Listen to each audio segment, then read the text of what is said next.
Voilà, donc je pense que les gens peuvent maintenant se loguer. On a les premières personnes qui sont dans le room qui sont là. Lisa, est-ce que moi j'ai un message comme quoi, est-ce que ça se peut que tu as Riverside ouvert dans plusieurs tabs? Ou est-ce que tu as un seul tab avec Riverside? Il y a un deuxième qui me demande de rester ouvert. Ah, ok, Please keep this tab open. ok, bon, alors c'est comme ça. Parce que lui me dit que to close the other tab. Ok, bon, tant pis. Bon, on va donner un petit peu de temps aux gens pour se connecter. Il y a déjà plus d'une dizaine de personnes en ligne. Je pense qu'il y en a encore d'autres qui vont nous rejoindre. Et je salue déjà ceux qui sont là, parce que merci d'être avec nous, même s'il fait beau, et de nous rejoindre. Donnez-nous un petit message si vous êtes là. Alors, bonsoir, Xavier, Jérôme, Patrick, voilà, c'est bien, il y a du monde, on parle pas seul à la caméra. Merci en tout cas, respect pour être là, malgré le beau temps qu'il fait, je sais pas où vous êtes, mais à Luxembourg, il fait un temps de terrasse, et donc merci pour votre engagement et voilà, votre présence. On va lancer tout de suite le sujet. Alors, ce n'est pas comme d'habitude Mélanie ou Moïcha ou Patrick, c'est moi, François Latvis, fondateur de Feedback, et avec Lisa, notre nouvelle, la dernière recrue. Donc Lisa vient de nous rejoindre. Elle vient de finir son doctorat en neurosciences qui était basé sur l'interoception. Avant, elle a travaillé sur l'EEG, l'épilepsie, Parkinson. Qu'est-ce que j'oublie? Exactement. Qu'est-ce que j'oublie? Parkinson, la stimulation cérébrale profonde, la stimulation cérébrale magnétique, Le TMS et autres, voilà. TMS et autres, exactement. Voilà. Donc Lisa nous rejoint pas en tant que clinicienne pour faire des séances, mais pour développer tout ce qui est stimulation. Et donc c'est logique aussi que et donc vous allez la voir plus souvent sous forme de vidéos, articles et autres. Donc laissez-lui le temps d'arriver et elle va nous apprendre des choses en plus qu'on ne sait pas encore. Alors En le tout cas, je sujet du jour l'espère. c'est la dépression. Malheureusement, c'est un sujet d'actualité même en été. Euh, euh, voilà. Mais on va essayer de donner un peu d'espoir là-dedans. Voilà. Alors il y a un petit sommaire juste pour les informations pratico-pratiques. Le webinaire est enregistré. On essaie de faire un format peut-être un peu plus court que d'habitude, même si j'ai tendance à trop parler. Lisa, tu as le droit de me couper si je m'égare trop. D'accord. Mais voilà, donc ça va être enregistré, ça va être remis, monté, remonté et vous allez le retrouver sur notre YouTube. Nous sommes aussi en live sur YouTube, Facebook, LinkedIn, Twitch et les gens qui nous suivent par là. Vous pouvez aussi nous poser des questions. On voit les questions et on va y répondre si on peut, si on sait. Donc n'hésitez pas à poser des questions. Il n'y a pas de questions bêtes. Voilà. Voilà. Le sommaire, alors d'abord faire un petit tour sur les chiffres, puis qu'est-ce que c'est que la dépression, quels sont les mécanismes, quels sont les solutions dites classiques, avantages, inconvénients, et puis qu'est-ce qui est un peu différent chez nous. Voilà. À partir de là, je pense que je vais passer le mot à Lisa. Et bon, juste l'équipe, encore voilà, oui, effectivement, l'équipe est devenue un peu plus grande, avec Lisa donc qui s'est rajoutée, Jill et Adrina qui sont donc deux étudiantes en psychologie, master et licence qui nous aident pour différentes choses, voilà, et qui font des travaux, voilà, avec les clients, les accueils, font les enregistrements, etc. Voilà. À toi, Lisa. Ok, alors on va peut-être commencer déjà par les chiffres qui sont plutôt alarmants. Donc, on estime qu'il y a 280 millions de personnes touchées par la dépression à l'heure actuelle. C'est la première cause d'incapacité de travail. Donc, vous imaginez que la sécurité sociale et la CNS sont pas du tout contentes, donc il va falloir trouver des solutions à ça. Les femmes sont 2 fois plus touchées que les hommes, mais ça n'empêche que les hommes sont quand même à même de subir une dépression ou de vivre une dépression dans leur vie. Et il y a une personne sur 5 qui souffre, ont souffert ou souffriront d'une dépression autour de vous. Donc, faites déjà un petit calcul dans votre bureau ou quoi que ce soit. Demain, vous compterez autour de la table 5 personnes. Il y en a certainement une qui en souffrira. J'aime bien le langage médical parce qu'il parle d'épisode dépressif. Donc, ce n'est pas au niveau de l'identité, mais c'est un épisode dépressif. C'est différent que d'être longtemps dans cet état. Donc maintenant, on va en venir plus aux prévalences. Donc, quels sont les chiffres en 2019 ? En Europe, la dépression touchait 7,2% de la population. Et alors, on a un peu cherché dans les pays aux alentours quelles étaient la prévalence. Et ben, on est des champions. On est tous au-dessus de la moyenne européenne.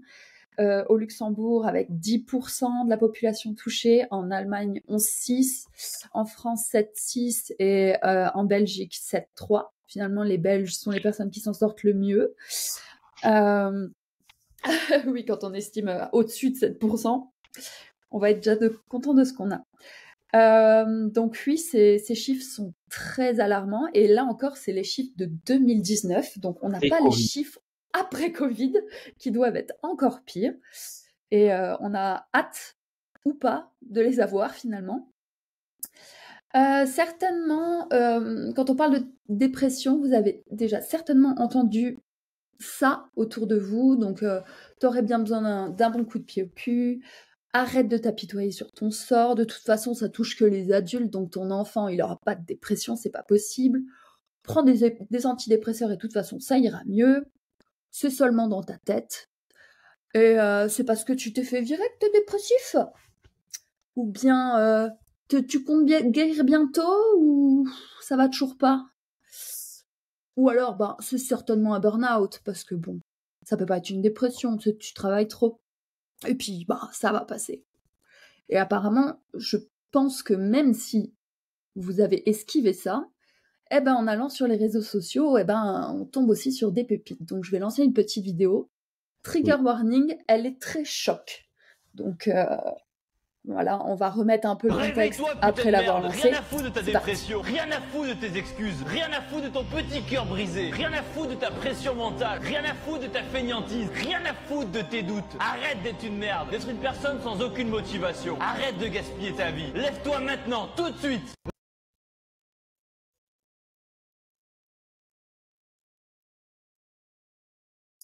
Alors, on vous avait prévenu, elle est assez choc, assez trash, donc apparemment des gens en ont rien à foutre de ta dépression et t'as qu'à juste aller à la salle de sport si t'espères aller mieux. Donc pour ceux qui l'auront reconnu, il s'agit de l'influenceur Thibaut InShape qui a fait un tollé, une polémique il y a quelques années en sortant cette vidéo. Heureusement, les gens essayent de s'éduquer et en fait il se trouve qu'il s'est excusé d'avoir fait cette vidéo et il a été carrément voir une psychologue pour qu'elle lui explique exactement ce que c'était la dépression. Donc non, monsieur Thibaut InShape, il suffit pas d'aller à la salle de sport pour aller mieux apparemment. Donc nous, on est ici pour vous expliquer ce que c'est la dépression, mais surtout en fait vous apporter des solutions. Donc on va commencer par définir ce que c'est la définition. Donc selon l'OMS, c'est un trouble mental courant résultant d'une interaction complexe entre facteurs sociaux, psychologiques et biologiques. Donc autant dire que cette définition ne veut pas dire grand-chose.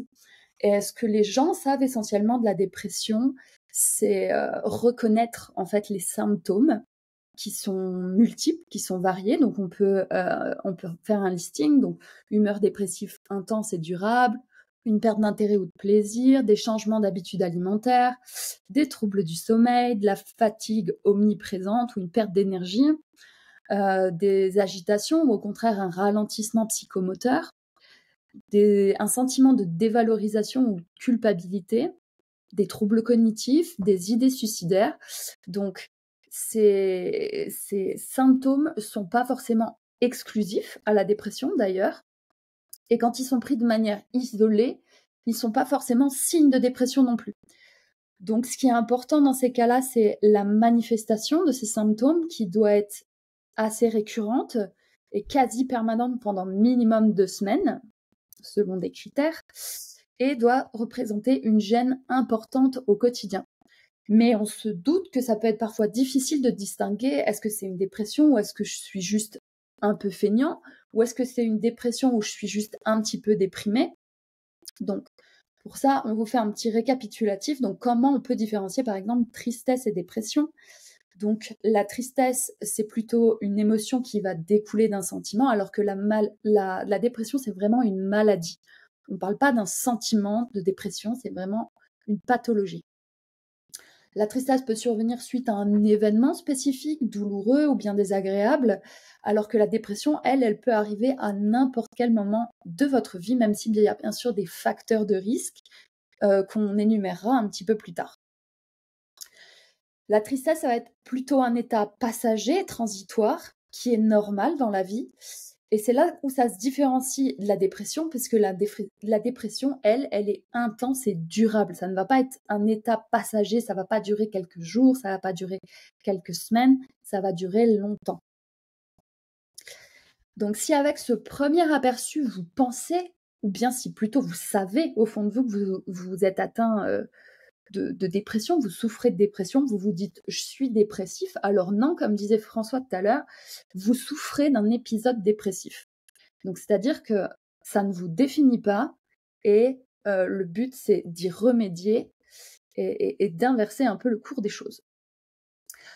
Et on est là pour vous rappeler que si vous souffrez de dépression, ce n'est pas votre faute. Et comme je vous le disais précédemment, il y a des facteurs de risque.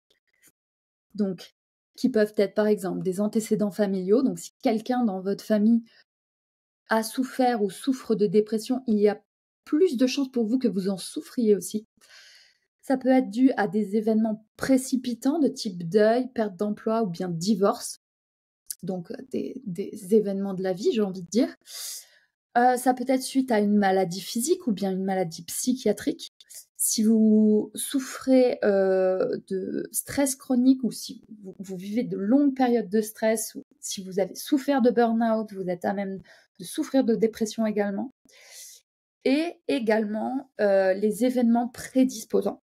Donc une enfance difficile, des maltraitances, des violences également, donc tout ce qu'on va appeler des traumas. Si vous avez vécu des traumas, vous êtes plus à même de souffrir d'une dépression dans votre vie. Donc, on va citer 2 phrases que François adore. La première, c'est « Vous n'êtes pas responsable de ce qui vous arrive, mais vous êtes responsable de ce que vous en faites. » Donc, c'est à vous, à l'heure actuelle, d'agir pour inverser le cours des choses. Donc, on ne peut pas changer notre enfance, mais comme dirait Ben Furman, et comme l'ont dit d'autres, parce qu'apparemment, c'est pas le seul à avoir écrit ce livre, il n'est jamais trop tard pour avoir une enfance heureuse.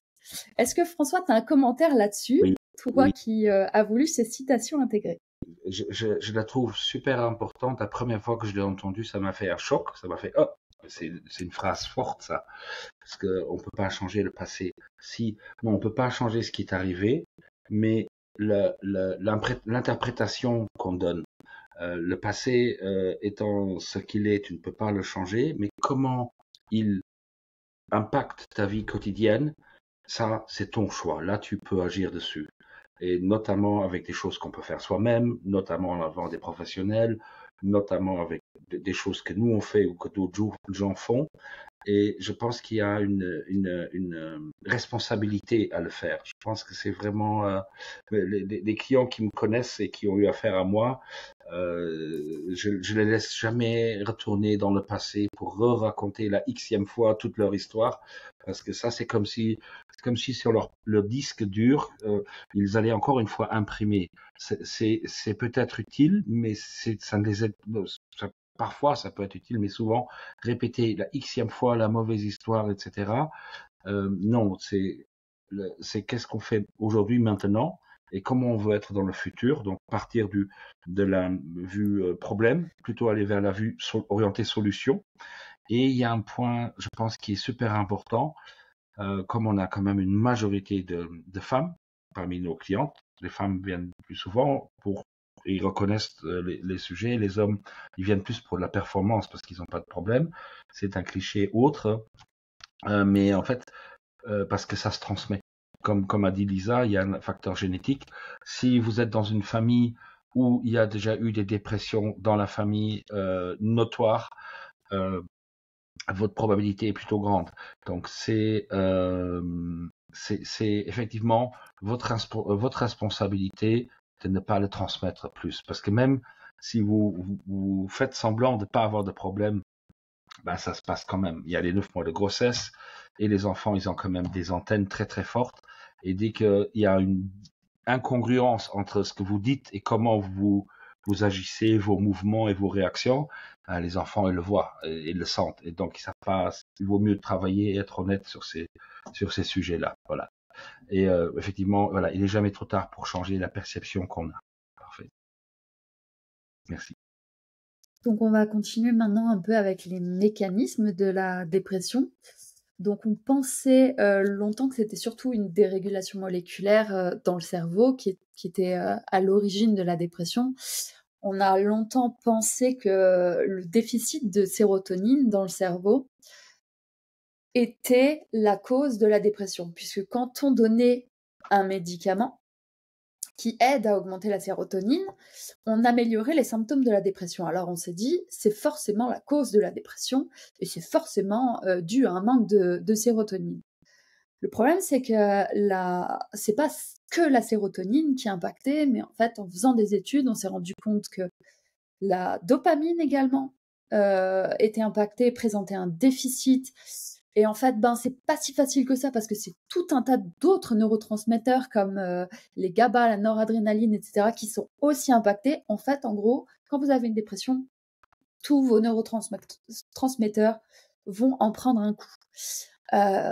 Donc, le problème, c'est qu'on ne peut plus dire que c'est la cause de la dépression. Ce serait plutôt une conséquence de la dépression. Et c'est pas l'origine de la maladie. On a aussi cherché au niveau hormonal et on s'est dit, tiens, les personnes dépressives ont un taux de cortisol très élevé, donc ça doit être pour ça qu'ils sont dépressifs. Donc en fait, c'est beaucoup plus complexe que ça. Et si on vous a vraiment résumé ça très simplement, parce qu'on pourrait aller dans 50 directions différentes en vous citant 50 hormones différentes, toutes seraient impactées par la dépression ou presque.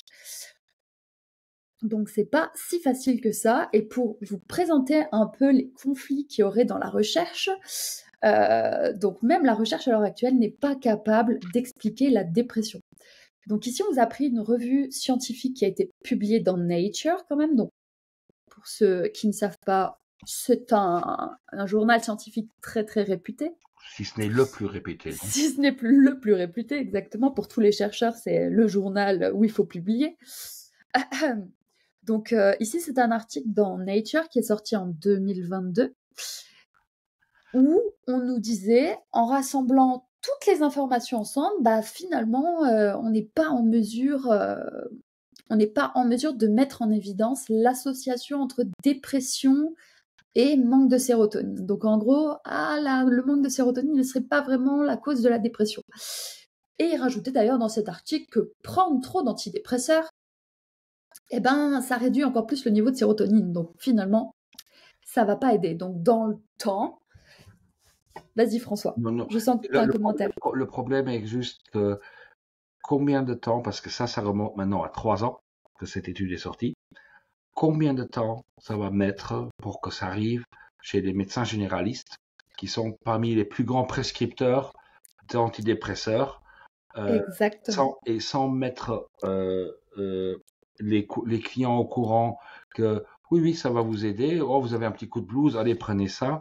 Ils ne préviennent pas sur comment qu'on peut pas arrêter ça du jour au lendemain, comment on doit le prendre, les effets secondaires. Nous, moi, je suis à plus de 2500 cerveaux qui sont passés sous nos électrodes. Nous, on a aidé beaucoup de gens à arrêter ou à diminuer fortement leur médication parce que justement ça marche pas si bien que ça en fait. Comme a dit Bessel van der Kolk dans son super livre sur les traumas psychologiques, quand est arrivé le Prozac, tous les psychiatres prescrivaient ça à tour de rigot. Ils ont dit maintenant ça y est, la dépression devrait être résolue. Or, si vous regardez les chiffres, il y a plus en plus de dépression et il y a plus en plus d'antidépresseurs de prescrits. Cherchez l'erreur. Ça, Non, non, voilà. Et surtout, euh, le, je pense que c'est un mythe que le fait juste de prendre l'antidépresseur, que ça va guérir quelque chose. Je pense qu'il faut travailler aussi sur soi. Voilà. Oui, l'antidépresseur, c'était un peu la solution de facilité. Comme tu dis, les médecins, à l'heure actuelle, c'est leur solution de facilité, c'est ça qu'ils prescrivent. Mais alors, quelle peut être l'explication derrière ça? C'est parce que même dans la recherche, tu vois, il y a quand même un débat et on ne sait pas trop dire est-ce que c'est vraiment ça, est-ce que c'est pas ça. Parce que là, donc, le deuxième article que je vous donne, c'est aussi dans Nature. Donc c'est marrant, ils ont des articles qui s'opposent. C'est là où c'est un très bon journal, c'est que du coup, ils donnent un peu de tous les avis. Et cet article, en fait, est sorti en 2024, donc 2 ans après le premier que je vous ai montré.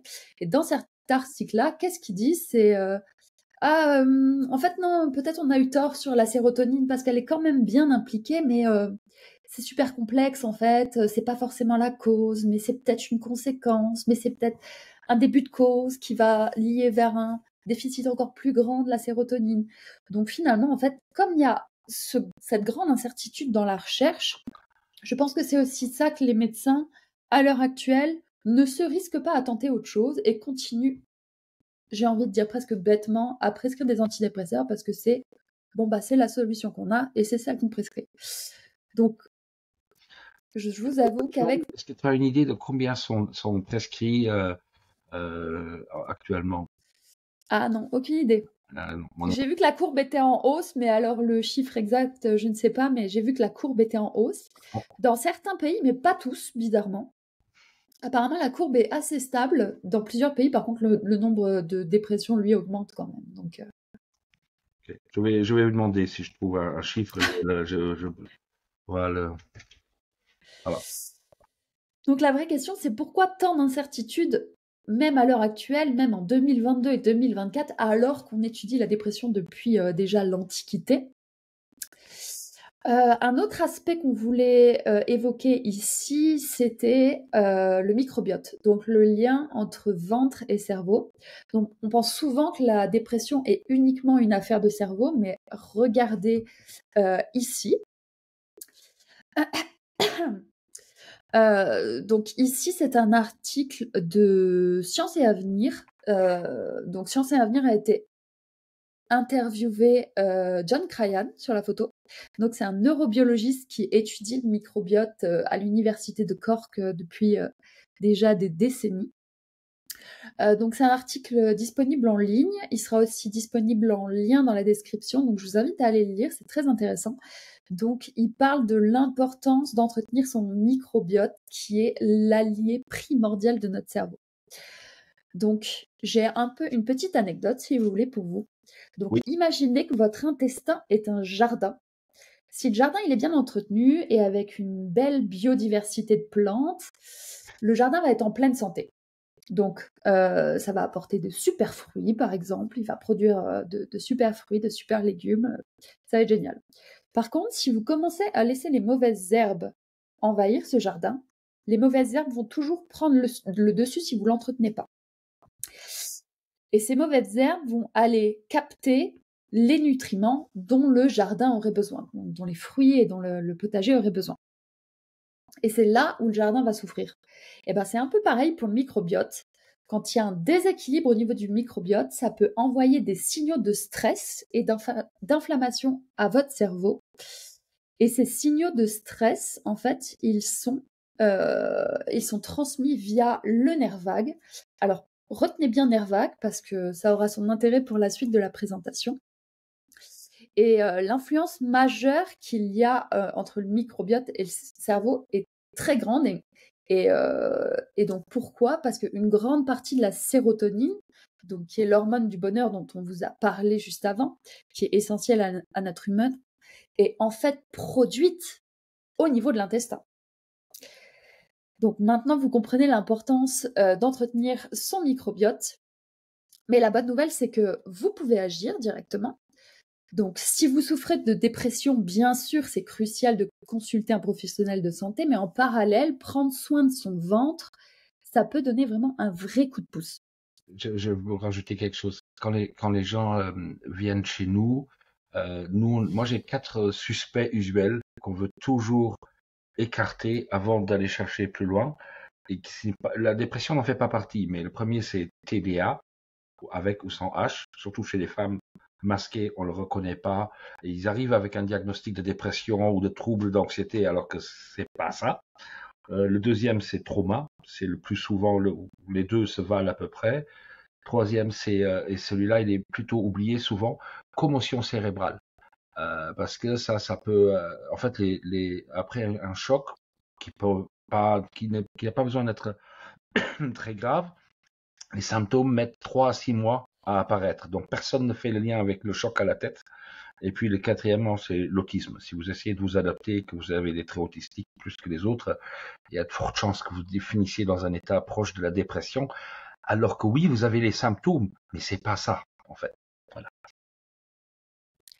Donc pour les petits coups de pouce qu'on peut vous donner pour le soin de votre microbiote, on va dire, c'est donc de manger équilibré, de manger beaucoup de fibres, des céréales complètes, des légumineuses, et surtout de ne pas oublier les aliments fermentés, donc de type yaourt, kéfir, qui est très à la mode en ce moment, le kombucha Le aussi. kombucha, oui. Le kombucha, la choucroute. Alors tout le monde sous-estime, mais la choucroute c'est très très bon pour la santé.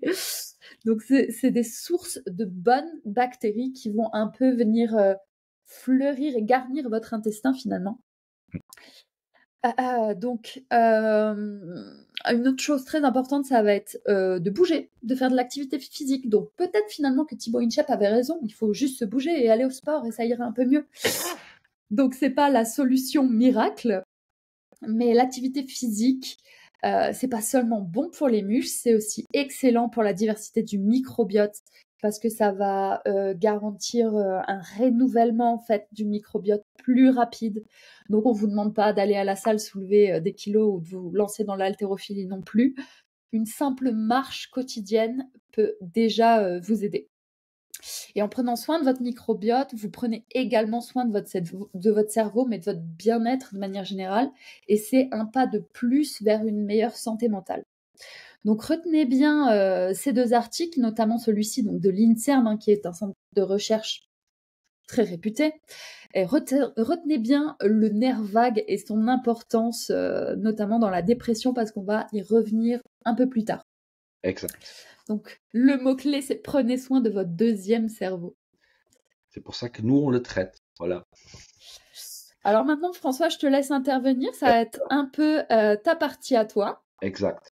Alors, nous ne sommes pas médecins, donc nous ne donnons pas de diagnostic, mais il y a quand même certains faits qu'on peut, on peut parler de biomarqueurs, on peut parler de choses où la science dit que, tiens, le cas le plus typique ou le plus classique, le plus connu, on va pas les citer tous, mais c'est ce qu'on appelle une asymétrie frontale. Vous avez un décalage au niveau frontal, un côté trop actif, un côté pas assez actif.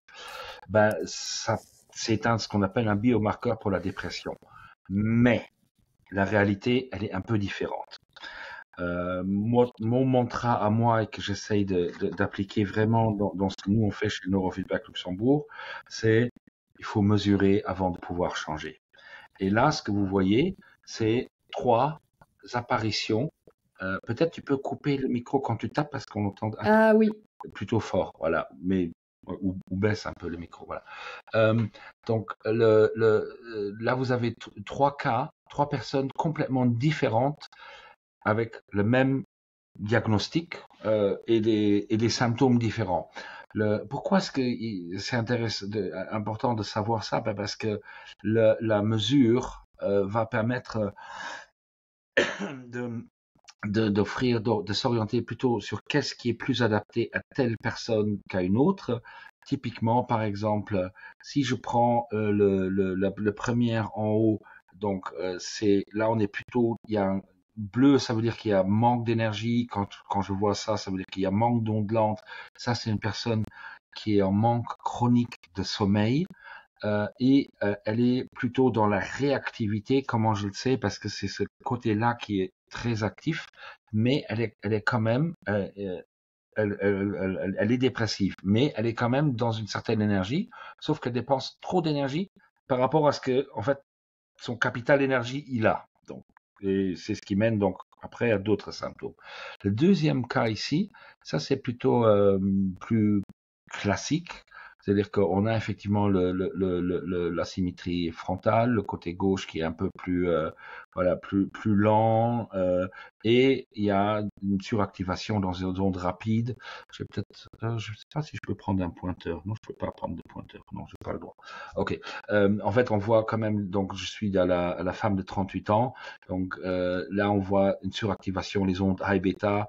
En bas, ça c'est par exemple, c'est ce que moi j'appelle les ondes de Gaza ou d'Ukraine, et qui ressemble, voilà, ça c'est un état agité, mais qui enlève toute façon toute capacité à se reposer.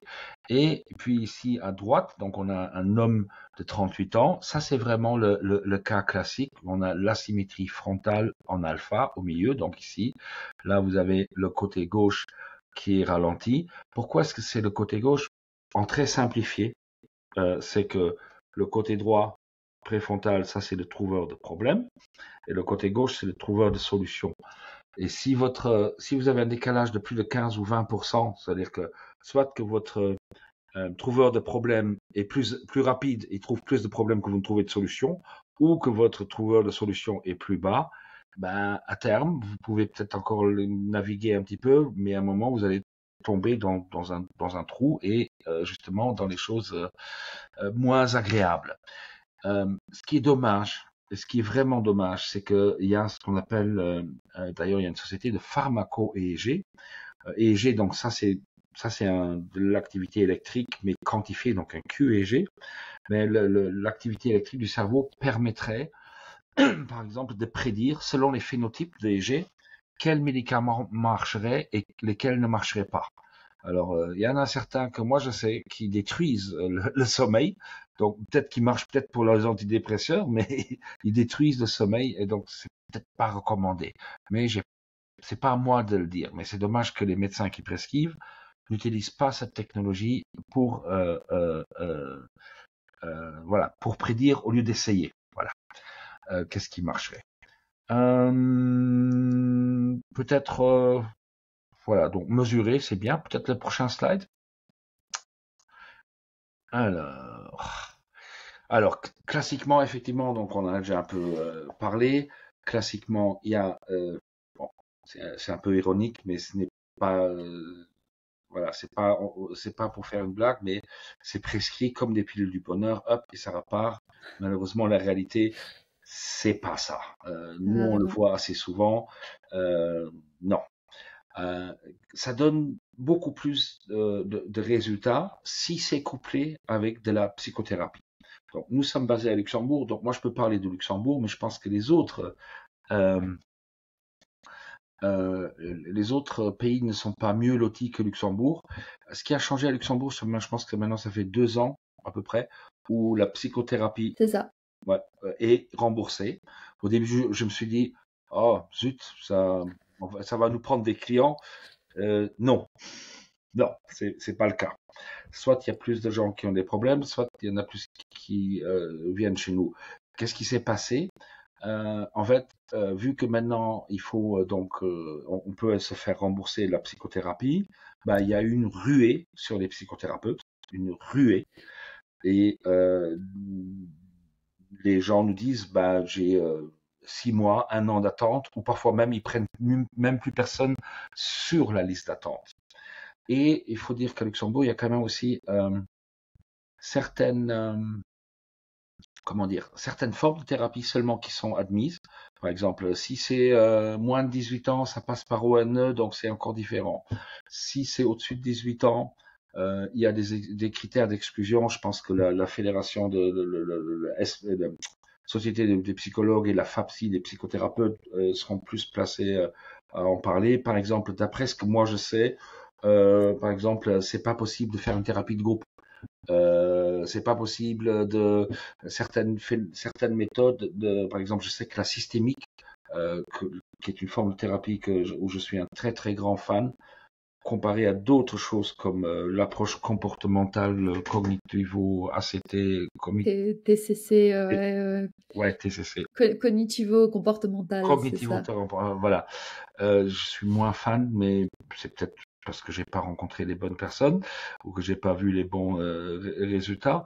Mais voilà, la systémique a vraiment dû lutter pour que ça soit accepté comme formule. D'ailleurs, l'université de Luxembourg voulait au début ne certifier que les psychothérapeutes formés par leur université de Luxembourg, ce qui n'est pas réglementaire, ok. Donc, il y a des limitations au niveau de la psychothérapie, il y a des terrains d'entente, et puis il y a aussi des cas où ça marche pas bien, parce que le thérapeute c'est pas le bon, on n'est pas prêt, ou les personnes, il y a aussi des âges. Voilà, par exemple, parmi nos clients, on a les adolescents. Les adolescents, ils sont pas trop fans de parler. C'est pas leur premier besoin. S'ils parlent, oui, mais par écran et entre eux, mais pas avec un thérapeute. Et donc, proposer des alternatives par rapport à ça, ou je dis pas que nous, quand je dis aux gens, nous ne remplaçons pas les thérapies. D'ailleurs, quand il y a des choses vraiment marquées, il y a certains clients on dit, on peut seulement vous prendre une fois que vous faites une thérapie à côté. Donc, le neurofeedback ne remplace pas une thérapie. Quand est-ce que la thérapie, pour moi, à mon avis, est moins efficace? C'est quand il y a multiples choses en même temps. Si en plus il y a des complications, si vous mettez encore un petit peu de TDA, un petit peu d'autisme, un petit peu au-dessus, bonne chance pour faire marcher la thérapie. D'abord, il faut un peu organiser le cerveau, mettre de l'ordre. Et quand on était dans le cabinet médical qui était spécialisé dans les addictions, moi je me souviens bien de la psychothérapeute, quand elle bloquait, quand les clients n'avançaient plus, on se coordonnait pour qu'ils viennent faire quelques séances chez nous, et elle posait ses rendez-vous à la sortie de la séance de neurofeedback, parce que là les gens ils étaient ouverts, prêts à travailler, ils avaient les ressources et ils étaient ouverts. Donc le neurofeedback, très clair, ne remplace pas une thérapie. Est-ce que toutes les thérapies sont pareilles? Je ne sais pas. Les chiffres disent que oui, mais moi, j'ai un avis différent. Peut-être tu peux mettre Et alors, si je peux dire encore une dernière chose sur la psychothérapie, c'est que tu parlais justement du fait qu'il y avait des listes d'attente et presque des listes d'attente pour des listes d'attente maintenant. Mais en plus de ça, les conditions de remboursement, elles sont ultra limitées et elles sont limitées à l'équivalent de 1 séance par mois pendant 10 ans. Donc, si ça revient dans votre vie, dans quelques... Là, tu parles pour la France ou c'est à Luxembourg? Pour le Luxembourg. Pour le Luxembourg. 1 séance par mois pendant 10 ans. Elles peuvent être plus courtes, donc on peut mettre un peu plus de séances sur une année, mais par contre, alors faut se dire, si j'y vais une fois, il faut pas que j'ai de dépression qui revient, parce que du coup, ça sera un quota sur 10 ans. Donc, faut pouvoir compter le nombre de séances qu'on fait sur une période de 10 ans, quoi, et être sûr qu'on ne dépasse pas, parce qu'après, c'est plus remboursé. Et il y a toujours prescription par le médecin. Exactement. Donc, diagnostic, prescription. Et donc, on demande à un médecin, encore une fois, de poser un diagnostic. Sans mesurer. Sans mesurer, en posant quelques questions au patient, en restant 5 minutes avec lui dans un cabinet. Exactement. Alors, nous, on va parler de ce que nous on fait, parce qu'on est passionnés, mais il y a plein de choses que vous pouvez faire de vous-même. Si vous êtes trop loin, que vous avez pas les moyens, ou que vous voulez essayer de vous résoudre vous-même, ce qui n'est pas une bonne idée, honnêtement, mais voilà, on donne quand même des pistes. Et ça peut être aussi en complément des choses. Ça peut être en complément de la thérapie, des pilules du bonheur ou de neurotechnologie. Les compléments alimentaires, ça marche. C'est juste, ça marche. Mais il faut pas le mélanger, par contre, avec les pilules du bonheur. C'est pas conseillé. Donc, il faut savoir ce que vous faites. Pareil, il faut vous savoir accompagner. Par contre, il y a certaines choses qui donnent du sens. Prendre quelque chose qui est anti-inflammatoire, comme du curcuma, ça donne du sens. Si vous voulez, si vous ne supportez pas les médicaments, parce que ça, on ne l'a pas dit, mais il y a aussi beaucoup de gens qui ne supportent pas, qui ont trop d'effets indésirables avec les médicaments. Je pense de l'ordre de 20%, 30% à peu près. Ça doit être pas loin de ça. Ouais, quelque chose comme ça. Ça doit être comme ça. Ça vaut la peine d'essayer. Qu'est-ce qu'il y a comme complément? qui, soi-disant, agissent sur la sérotonine et qui peuvent agir, il y a le safran, il y a le 5-ATP, et puis il m'échappe l'autre précurseur de la sérotonine, le 5-ATP, et l'autre c'est le tryptophane. Tryptophane qu'on trouve, que moi je trouve très efficace, qu'on trouve en forme de shake dans les pharmacies à Luxembourg, à prendre à 5 heures le soir. Pas avant, pas après. Parce que c'est là où on en a besoin du précurseur pour fabriquer la sérotonine qui joue un rôle. Voilà. Donc les compléments alimentaires, c'est à essayer. Il y a aussi des choses qui peuvent vous booster, etc. Juste pour votre info, quand vous faites une brain map chez nous, quand vous faites le débrief, vous allez avoir une liste de compléments personnalisés, ce que votre cerveau aurait besoin. À faire vérifier avec votre médecin, parce que nous, on ne connaît pas vos problèmes allergies, autres problèmes antécédents et interactions avec d'autres éventuelles substances, mais voilà, ça peut aider. Si c'est un coup de blues ou si c'est pour attendre avant de rentrer en thérapie ou si c'est pour booster le résultat d'une thérapie, c'est une piste tout à fait à prendre au sérieux. Un journal de gratitude, ça semble tellement simple, mais c'est tellement efficace. Qu'est-ce qu'on entend par ça? Ou pourquoi est-ce qu'on parle de ça? Si je demande à quelqu'un c'est quoi le contraire de la dépression, les gens ont tendance à dire c'est être heureux. Non, c'est pas ça. Le bonheur, c'est pas le contraire ou l'inverse de la dépression, c'est être dans un état de gratitude, c'est-à-dire merci de ce que j'ai, être satisfait avec ce qu'on a. Et on vit, Luxembourg, je parle, dans un des pays les plus riches du monde, avec peut-être un des taux de dépression quand même les plus élevés, donc apparemment la richesse ne fait pas le bien, et on a tendance à s'habituer aux commodités et aux facilités qu'on a, et on remarque plus, c'est normal pour nous d'avoir le transport gratuit, c'est normal d'avoir ce niveau de vie, c'est normal d'avoir tous les avantages qu'on a. Allez vivre une fois un mois en Afrique, vous comprendrez que la différence qu'on a. Mais vous regarderez la différence, c'est qu'ils ont plus de sourires que nous. Ils sourient plus que chez nous dans le tram ou dans le train. En venant de la France le matin, ils sourient pas beaucoup. Là, il n'y a pas beaucoup de bonheur. Et donc, ça c'est aussi un outil souvent utilisé par les psychothérapeutes. Et moi, je le donne souvent comme devoir à la maison entre les séances. Je demande aux gens de faire un journal de gratitude et donc de noter par écrit, et ça c'est important, c'est pas le faire dans sa tête, c'est par écrit, de faire un journal écrit ou par trois choses par jour.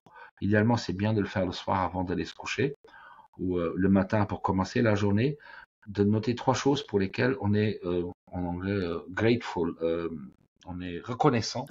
Voilà, reconnaissant. Et c'est pas des choses matérielles, hein. C'est voilà, c'est d'autres choses qu'il faut noter. Si vous faites ça, vous allez voir, au bout d'une semaine, vous allez déjà avoir beaucoup plus facile. Au début, il faut vous forcer un peu.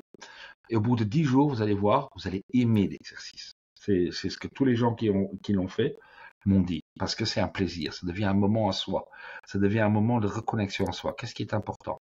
Pas ce que mon ego me dit, mais voilà, vraiment important. Après, il y a aussi ce qu'on appelle la luminothérapie.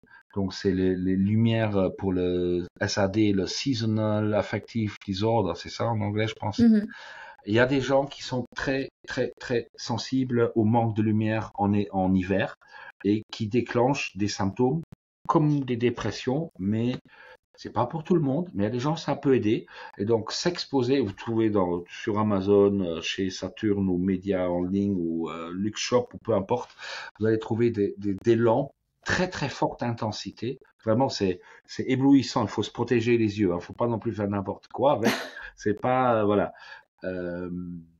Et donc booster ça, en fait, derrière, toi tu en connais plus, ça agit sur la vitamine D qui agit sur la mélatonine, sur le sommeil, ou je sais pas quel est le cycle. Ouais, c'est ça, ça régule tes cycles sommeil, voilà. éveil. Y compris aussi le système immunitaire, donc de nouveau un sujet sur l'inflammation. L'autre chose qui marche bien, c'est le mindfulness, donc c'est la pleine conscience. C'est voilà, sortir de l'état de la roue de hamster mentale qui tourne, suranalysée, surréfléchie, qui, comme j'ai un autre slogan que je dis souvent, réfléchir, ça peut être utile, mais souvent ça n'aide pas. C'est faire qui aide. Et donc, le mindfulness, c'est sortir ça, c'est la méditation. Et nous, moi, je suis un grand fan. J'utilise beaucoup quelque chose qui s'appelle le Muse. C'est un bandeau qui mesure votre état de méditation. De nouveau, j'applique mon mantra, faut mesurer si on veut bien faire. Mais il y a des cours en ligne, il y a des cours physiques. Vous pouvez le faire tout seul. Petit Bambou, c'est une des applications très très prisées. Il y a Headspace en anglais, Andy qui est super. Il y a quelques n'hésitez pas à vous laisser guider. Vous trouvez sur YouTube plein de guides, etc. Si vous n'y arrivez pas, c'est pas grave. Persistez. Voilà. Et puis il y a nous. C'est pas facile, effectivement. Moi qui ai travaillé dans l'interoception, donc la prise de conscience des signaux corporels. Donc quand on dit ça, ça parle pas à beaucoup de gens. En gros, ça veut dire à quel point vous êtes capable de percevoir ce qui se passe à l'intérieur de vous. Et ça passe notamment par cette perception des battements cardiaques. Donc, à quel point vous êtes capable de percevoir vos battements cardiaques. Et alors, posez-vous la question, mettez-vous 2-3 minutes et essayez de compter vos battements cardiaques. Et alors, si vous avez une montre connectée, faites-le à l'aveugle, vous l'enregistrez en parallèle sans la regarder et vous essayez de percevoir vos battements cardiaques et vous allez voir la différence entre le nombre que vous pensez percevoir et le nombre réel perçu.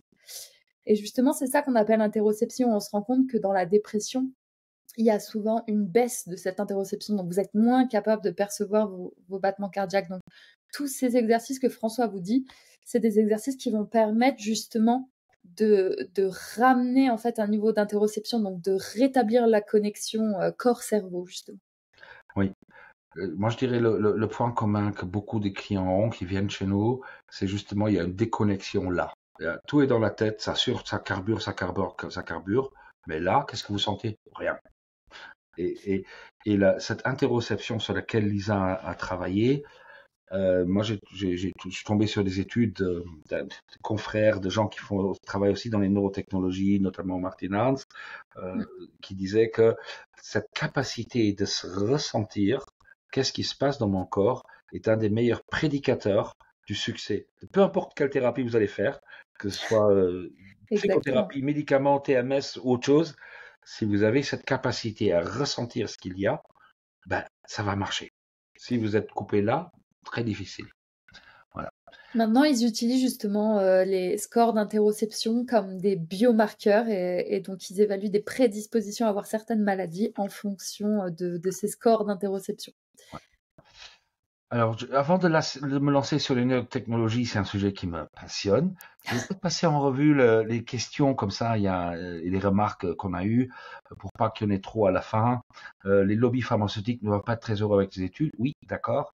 Les benzos, ça c'est mon ennemi numéro 1, benzodiazépines, donc c'est les gentils médicaments vendus ou prescrits comme des, on va dire des Smarties, Xanax et autres. Ben non, ça prenez ça va vous calmer. Oui, sauf que personne. C'est miracle. Ça marche, ça marche, sauf que ça rend super dépendant. Et que si on a aidé des centaines de gens à arrêter ça, et c'est l'enfer quand vous arrêtez ça. Oui, vous allez mieux un moment, mais vous allez encore aller pire quand vous allez arrêter. Donc, non merci. Et surtout, les médecins ne préviennent pas sur le risque de tolérance. À Luxembourg, on a aussi un autre, c'est le somnifère que je déteste, celui qui permet de t'endormir très vite. C'est une horreur. Le nom va me revenir, mais ça, c'est le genre de choses. En plus, ça détruit le sommeil. Donc, non. Les benzos sont horribles. Si je peux vous montrer dans le cerveau, un cerveau normal à quoi ça ressemble, et un cerveau sous benzodiazépine, même si vous n'avez jamais vu d'EEG, vous allez dire, oh là, ça c'est quoi ça? C'est bizarre ça. En fait, normalement, les ondes dans le cerveau, ça date du sinusoïdal. Si vous prenez quelqu'un sous benzo, bah, ça pique. Voilà. Et c'est exactement, ça fait des spindle bêta. Spindle bêta, c'est pas un signe de bien-être. Voilà. Et pour les benzos, justement, ils vont essentiellement... En fait, on déplace le problème parce que, alors, peut-être votre dépression ira un petit peu mieux, on va dire, ou peut-être même vous aurez l'impression que ça va beaucoup mieux, mais par contre, la benzo aura justement déclenché ces circuits de l'addiction. Et alors, donc, comme il disait, donc, vous êtes dans l'addiction de la benzo, et puis même si vous vous en sortez et que vous n'êtes plus dans l'addiction de la benzo, bah, du coup, il va falloir trouver une autre addiction. Donc, en fait, votre cerveau va déplacer cette addiction sur autre chose, notamment la nicotine. Donc, Le sport, voilà, la pareil, la nicotine, le sport. reconnaissance, les jeux d'argent, on a déjà tout. Exactement. Tout. Voilà. Ok, le vaccin Covid a fait beaucoup de gens en dépression. Je pense que c'est la situation du Covid qui a rendu par le vaccin, mais ça c'est un autre sujet. L'autisme est lié au microbiote, et qu'effectivement il y a plein de choses. Notre bien-être est lié au microbiote. Est-ce qu'on peut boire trop de kombucha? Je pense que toi tu as répondu. Ouais, Non, voilà. je pense Un verre, il faudrait boire des litres et des litres Ouais. pour vraiment avoir des effets négatifs. Et quand je parle d'effets négatifs, ça va être notamment une distension de l'intestin, donc des flatulences extrêmes, essentiellement. Je pense qu'on Mais remarque alors, ça, on le remarque, voilà. voilà, et je pense qu'il y aura des facteurs, des signes d'alarme, on va dire. Moi, Donc un petit verre par jour, ça peut que être bon. Moi, je voyais ma grand-mère faire ça, je comprenais pas, je trouvais ça le truc bizarre au frigo avec le Scooby là. Mais je comprenais pas, elle me faisait boire ça, mais je pense qu'elle avait compris déjà beaucoup de choses avant. Elle était avant-gardiste, la grand-mère. Les points en couleur, est-ce que c'est des points où on peut avoir des mots de tête? Oui. En fait, c'est les points, c'est les images, les bitmaps, donc le Q et G que je vous ai montré, Jérôme. C'est des points qui sont dérégulés. Si c'est vers le bleu, c'est sous-actif. Quand c'est vers le rouge, c'est sous-actif. Le bleu, rarement des points, des mots de tête. Mais justement, quand vous faites les séances, vous allez vraiment sentir où ça va se passer, où est-ce qu'on va travailler. Après, il y a un long message en anglais, le lien entre l'anxiété et la dépression. Très bonne question, merci Alex. C'est quoi le lien entre les deux?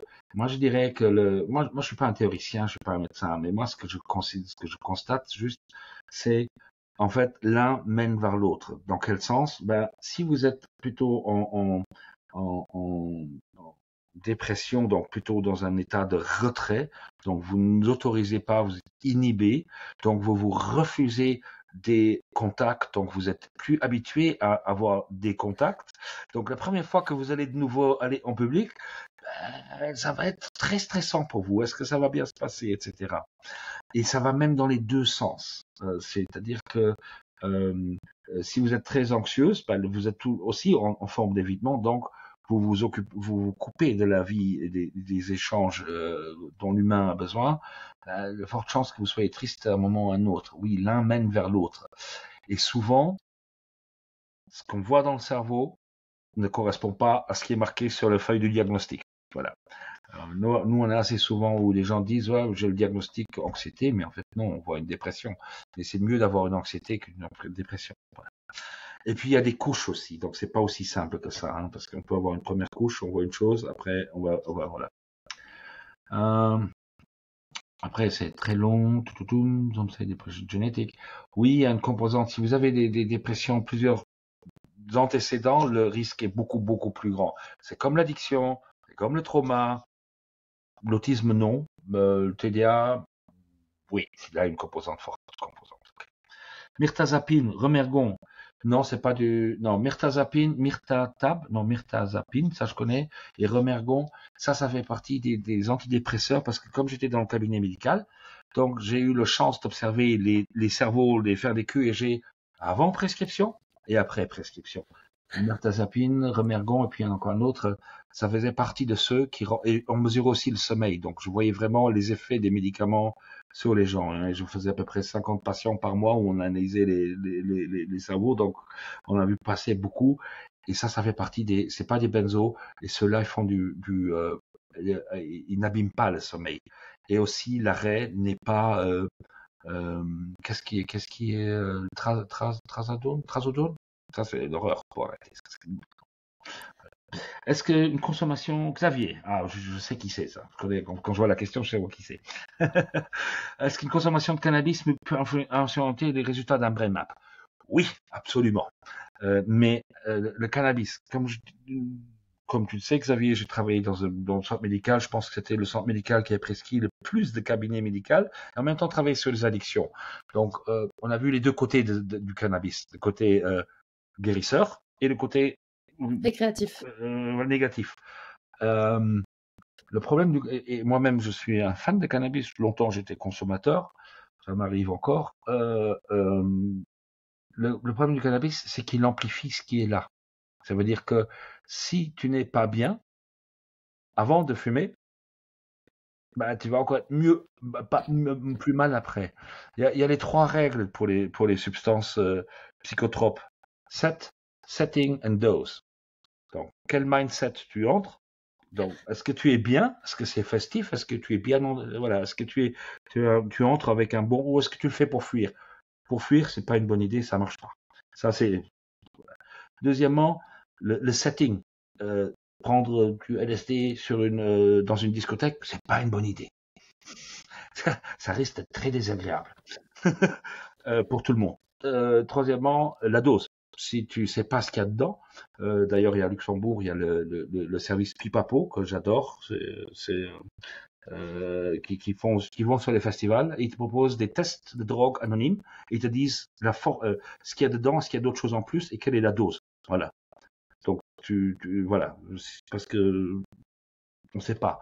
Le cannabis spécialement, le cannabis qu'il y avait il y a 40 ans, il y avait à peu près 10% de THC, 10% de CBD. Aujourd'hui, ce qu'on achète, l'herbe qu'on achète juste à côté de notre bureau, c'est le supermarché, il y a tout ce qu'il faut. On est plutôt, ça peut toucher jusqu'à 40% de THC et 0% de CBD. Ça rend paranoïaque tout le monde. Hein. C'est juste une horreur. Faut pas le faire. Voilà. Good. Est-ce que oui, donc ça influence les résultats d'une brain map? Le problème de cannabis, par exemple, on le déconseille fortement par rapport au neurofeedback. On dit c'est mieux d'arrêter. Pourquoi? Parce que un des effets du cannabis sur le cerveau, c'est que il coupe la transmission de la mémoire court terme à la mémoire long terme. Ça veut dire que ce qu'on sait à un moment n'est pas enregistré, ne passe pas dans le mémoire long terme. Or, le neurofeedback étant un apprentissage, c'est pas productif, on va dire. Voilà. Good. Plus de questions? Allez. La ménopause aussi. Là, moi, je suis moins bien placé. Il y a aussi, voilà, ce qui est un lien entre dépression et ménopause. Oui, les hormones. Mais Lisa, est-ce que toi, tu sais dire quelque chose là-dessus ou pas? Non, il y aurait un lien justement, mais il y aurait des facteurs favorisants si pour des femmes qui auraient pris très longtemps la pilule contraceptive, il y aurait un risque prédisposant à souffrir de dépression durant la ménopause également. Mais alors, je connais pas par cœur les études. Je sais qu'il y a des études qui ont été faites, mais encore une fois, il y a très peu d'études qui sont faites. Pourquoi? Parce que ça concerne les femmes et qu'il y a très peu d'études faites sur les femmes. Ouais. Très peu de personnes, très peu d'instituts de recherche veulent investir leur argent sur la santé des femmes. Désolée pour vous. Ça pose aussi un problème pour le dosage des médicaments. Parce que Exactement. les dosages des médicaments sont faits pour les hommes, avec une corpulence différente et une capacité d'absorption aussi différente que par rapport aux femmes. Donc voilà, les dosages ne sont souvent pas faits pour les femmes. Et c'est pour ça qu'il y a plus d'effets secondaires aussi. Exactement, et la majorité des études de recherche qui sont faites sont conduites que sur des hommes. C'est en train de changer, il y a une nouvelle vague qui arrive où de plus en plus on nous demande d'inclure ce qu'on appelle une population générale, donc hommes, femmes avec population de tout âge, entre guillemets. Mais bon, encore une fois, j'ai vécu l'expérience, quand il s'agit de publier, ça va être critiqué en disant bah oui, mais là le facteur hormonal, est-ce que vous l'avez pris en compte parce que vous incluez aussi des femmes? Donc quoi faire? Est-ce qu'on fait une étude sur la population générale et on donne des résultats sur une population générale, ou est-ce qu'on fait une étude avec des hommes en disant bah voilà, ça c'est la vérité pour les hommes, et pour les femmes, bah on ne sait pas, parce qu'effectivement les hormones féminines notamment vont impacter énormément d'axes, notamment les systèmes de stress avec la cortisol, etc. Donc tout est impliqué. Il y a aussi, quand on parle hormones, je pense qu'il y a aussi un autre élément, c'est la thyroïde, qui joue une très forte fort rôle là-dedans. Voilà. Bien sûr. Good. Enfin, le point principal, les neurotechnologies. Alors, qu'est-ce qu'on appelle par neurotechnologie? En fait, ça comprend toute une série de mécanismes et d'outils. Nous, on les utilise pas tous, mais on va en parler quand même de certains. Notamment, il y a la stimulation magnétique transcrânienne haute intensité, le RTMS. Vous avez en face de vous la seule personne habilitée à Luxembourg à la pratiquer. Exactement. Par autorisation par le ministère de la Santé, c'est Lisa. C'est plus pratiqué dans les pays aux alentours. Eh ben, pas tant de ça, figure-toi, puisque je cherchais les régulations et même en France, c'est pas remboursable. En Allemagne, un peu, Oui. sous certaines conditions, et un des critères essentiels, c'est être Avoir assez. pharmacorésistant. Pharmacorésistant. Donc, Ça veut dire les avoir antidépresseurs ne doivent pas fonctionner. deux médicaments qui n'ont pas fonctionné après seulement. Voilà. Exactement. Et donc, c'est très compliqué. Et encore une fois, pour trouver quelqu'un qui sait l'utiliser, qui peut l'utiliser, c'est très compliqué, même en Allemagne. Oui. Donc, bon, ce serait une très bonne solution, mais très peu exploitée. Je sais que on a Moïcha et Mélanie viennent de l'université de Strasbourg, et je sais qu'il y a le professeur Fouché que j'avais rencontré aussi, qui a le centre de compétences que ce soit pour les acouphènes et les dépressions pharmacorésistantes. Et il a développé aussi, mais justement, c'est appliquer le même mantra que nous on applique aussi. Si vous suivez un protocole basé sur les symptômes, comme je vous ai montré les 3 cartes différentes, c'est d'appliquer un protocole sur les symptômes, sur les 3 cerveaux. Si ça marche sur un, vous avez de la chance. En fait, il faut faire des choses plus personnalisées. Et ce que lui, il a fait là-bas, c'est qu'il a développé une vraie système pour toucher ça. Je m'égare. RTMS. Donc, nous, on fait de la stimulation magnétique. Vous allez la voir, une image un peu plus loin, mais faible intensité. Et on l'utilise sur le corps, on peut l'utiliser sur la tête, mais principalement au niveau du deuxième cerveau. La stimulation du nerf vague. Donc, le nerf vague, c'est l'interface corps-cerveau, que ce soit afférent ou différent. Donc, remonter des infos ou pas. C'est le câble, exact. C'est le câble Ethernet entre les deux, exactement. Voilà, c'est ce qui relie les deux. Tout passe par là. Et donc, nous, on le stimule de 2-3 façons différentes. Ben, on a. Ça, on va y revenir après, François, plus en détail. Yes. Donc, tu pourras revenir. Là, c'était surtout pour parler en fait de ce qui se faisait à l'heure actuelle dans le milieu médical. Donc, il y a de la stimulation nerf vague, mais qui est sous forme invasive. C'est-à-dire qu'on va vous placer un pacemaker sous la peau qui va être connecté à votre nerf vague pour justement traiter les dépressions pharmacorésistantes. Même chose pour la DBS, donc la stimulation cérébrale profonde, qui est aussi utilisée pour Parkinson. Donc en fait, on va vous mettre 2 grandes aiguilles, 2 grandes électrodes au milieu du cerveau pour aller stimuler des zones d'intérêt en fonction de la pathologie. Et donc c'est utilisé dans les pays alentours pour traiter les formes les plus sévères de dépression qui seraient pharmacorésistantes. Mais encore une fois, c'est invasif, donc du coup, vous devez trouver un chirurgien qui sait le faire et vous devez présenter des critères impressionnants pour pouvoir espérer être soigné comme ça. Enfin, même si je me doute qu'on n'espère pas être soigné de cette façon. Donc oui, c'est essentiellement invasif, et la seule forme non invasive, c'est la TMS, mais qui n'est pas beaucoup exploitée finalement dans le cadre du traitement pour la dépression. Donc là, c'était un peu pour dire ce que nous, on combinait chez Neurofeedback. Donc, c'est un peu un mélange entre ces DIY que vous pouvez faire à la maison et de la neurotechnologie. Donc, on va y revenir dans les diapos suivantes pour expliquer en détail ce que nous, on propose ici. Yes. Donc là, c'est nouveau pour toi, ton mantra, François. J'ai juste été chercher sur YouTube. Il y a un super reportage d'Arte qui est sorti qui est sorti sur le nerf vague. C'est un reportage d'1 heure où il parle de toutes les formes de la stimulation du nerf vague. C'est assez récent d'ailleurs, le reportage. Il est sorti il y a une semaine, il est très bien fait, il parle de toutes les choses. Alors, pour changer, il faut mesurer. Donc, pourquoi ? Parce que, justement, des dépressions peuvent, ou tout autre symptôme, peuvent avoir beaucoup de formes d'apparition dans le cerveau. Et si vous ne le mesurez pas, vous ne savez pas qu'est-ce qu'il faut faire. Et ici, donc, c'est des études où ils ont fait détecter voilà, l'électroencéphalogramme peut être un moyen de détecter si dépression il y a, oui ou non, quel type, et surtout quel pharmaco-EEG, donc quel type d'antidépresseur va être apporter le moins d'effets secondaires avec les meilleurs effets. Et ça, je trouve que c'est juste un scandale qu'on ne le fasse pas.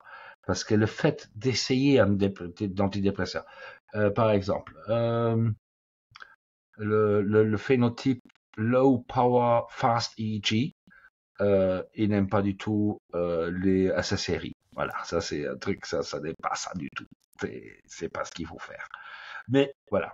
Pour Donc ça, les fameux SSRI, parce qu'on n'a pas développé là-dessus, mais c'est les médicaments qui agissent sur la sérotonine, du voilà, coup. c'est la troisième génération ou quatrième génération d'antidépresseurs, c'est la dernière. Donc c'est les inhibiteurs de la recapture de la sérotonine. capture de sérotonine. Voilà, c'est la plupart de ceux qui sont prescrits aujourd'hui, c'est des SSRI. Et ce type de cerveau n'aime pas du tout ça. Voilà. Des low power fast EEG n'aime pas ça du tout. Il va avoir plein d'effets secondaires, il va pas avoir une bonne expérience.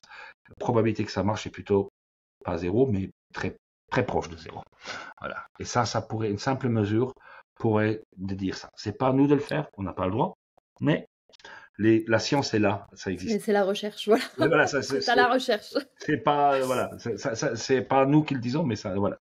Yes. Bah justement, dans le deuxième article, du coup, en bas, dans ces cas-là, ils ont testé plusieurs combinaisons d'antidépresseurs et c'est seulement en allant mesurer le G qu'ils ont constaté que combiner la fluoxétine avec une prise de magnésium, eh ben, ça a amélioré les symptômes de la dépression et du coup, là, ça a amélioré en l'occurrence l'activité cérébrale, en fait. Ouais. Fluoxétine, c'est lequel? C'est Prozac, voilà, ça c'est le Prozac. Prozac, oui, exactement. Qui est peu prescrit, et je suis très content que ce soit peu prescrit chez nous. Voilà, il y a encore une question d'Aurel sur une adaptation médicale, ce que font les magnétiseurs. Pas du tout. Non, ça n'a rien à voir. C'est autre chose. Voilà. Donc je pense que c'était le rapport avec la TMS, là pas du tout en fait. C'est une modification du champ magnétique qui induit une petite stimulation électrique dans le cerveau. Donc c'est pas du tout ce que font les magnétiseurs. Non. Rien contre les magnétiseurs, mais c'est pas du tout. C'est pas du tout le même principe. Pas du tout, c'est un autre champ. Voilà. Donc pour changer, il faut mesurer. Alors ça, c'est ce que vraiment nous on fait. Comme j'ai dit, moi j'en suis à 2500 cerveaux qui sont passés sous mes électrodes. Donc c'est les bonnets comme vous voyez là. Donc c'est pas mal. Nous on utilise par exemple des capes avec de l'eau et du sel au lieu du gel, ce qu'ils font en recherche et à l'hôpital. Et ils n'hésitent pas à raser s'il y a trop de poils ou s'ils n'arrivent pas à avoir une bonne conduction. Non, nous on fait pas ça parce que c'est possible d'avoir un très bon signal autrement. Voilà. Donc en fait, on fait la même chose qu'un neurologue. Donc on enregistre l'électroencéphalogramme représente l'activité électrique du cerveau. L'activité électrique du cerveau, c'est plus facile de le mesurer parce que, par exemple, tout ce qu'on a parlé avant, les sérotonines, dopamine, etc., ben, on peut pas le mesurer. En tout cas, pas sans faire de trous dans la boîte crânienne. Ou je me trompe, c'est bizarre. Bah oui, très difficilement, à part regarder le G ou éventuellement faire d'un RI. Non, mais la dopamine, la sérotonine. Parce que j'ai des clients qui arrivent avec ma dopamine est trop basse. Mais comment vous le savez? Ou ma sérotonine est trop basse. Non, vous le savez pas. Non, c'est marqué là. Non, en fait, si on mesure ça dans le sang, c'est comme si vous pouvez aussi lire le marc de café. Ça va dépendre tellement de facteurs, de l'heure, de machin, de trucs. Exactement. Ça ne veut rien dire. On peut le savoir sur des rongeurs, oui. En les tuant, en congelant le cerveau et en découpant le cerveau. Voilà, donc en fait, c'est tout. Dire j'ai un déficit de sérotonine, on ne sait pas. On ne sait pas. Vous pouvez aussi être allé sur Mars, c'est aussi probable. Voilà. Donc léger, en fait, c'est quand même une des mesures. C'est la mesure la plus simple et la moins chère et la moins onéreuse, la moins compliquée à mettre en œuvre pour voir qu'est-ce qui se passe dans la tête. C'est la même technologie, en fait, nous on utilise la même technologie qu'un neurologue, mais notre interprétation est complètement différente. Parce qu'en fait, ce que nous on fait du QEEG. Donc dedans il y a le EEG, mais c'est quantifié. Ça veut dire quoi? En fait, nous, ce qui nous intéresse, c'est pas parce que le neurologue va utiliser l'EEG pour confirmer ou infirmer une hypothèse d'épilepsie, d'inflammation, Alzheimer. Si le rapport du neurologue est plus long qu'une phrase, vous avez un problème. Nous, nos rapports, ils sont plutôt très longs. Il y a beaucoup de choses, mais c'est plutôt de l'ordre fonctionnel. C'est-à-dire que On enregistre l'activité du cerveau au repos, mais il y a tellement riche, elle est tellement riche cette activité qu'on peut prédire comment va être votre cerveau quand vous allez faire des tâches. Les gens, surtout les psychologues, ils ont beaucoup de mal quand je leur mets le rapport de la brain map sur la table. Mais comment vous savez ça? Ben, c'est dans les EEG. Les EEG nous racontent tout. Et moi qui lis ces tracés là, comme vous le voyez sur la tête là, sous la photo de monsieur avec la cape, vous me montrez votre EEG, je ne sais pas ce que vous faites, mais je sais comment vous passez votre vie, comment vous fonctionnez. Et c'est assez bluffant parce que c'est quelque chose que vous ne pouvez pas tricher, vous ne pouvez pas faker, vous ne pouvez pas. C'est une voilà. Moi j'appelle ça le peeping show. Hein, on rentre dedans. Et c'est que ça quand même. Nous, on travaille vraiment dans les réseaux et dans la connectivité. En fait, on décompose le signal brut, là, les petites lignes que vous voyez, pour en tirer des choses très intéressantes. Comme par exemple ici, là, le cerveau, vous voyez, ça, je pense que c'est un réseau, je sais pas que ce soit un DMN, ça, un Default Mode Network, fort probable. Et ça va même jusqu'au cervelet. Et ça, c'est récent, parce que là, on peut même analyser l'activité du cervelet.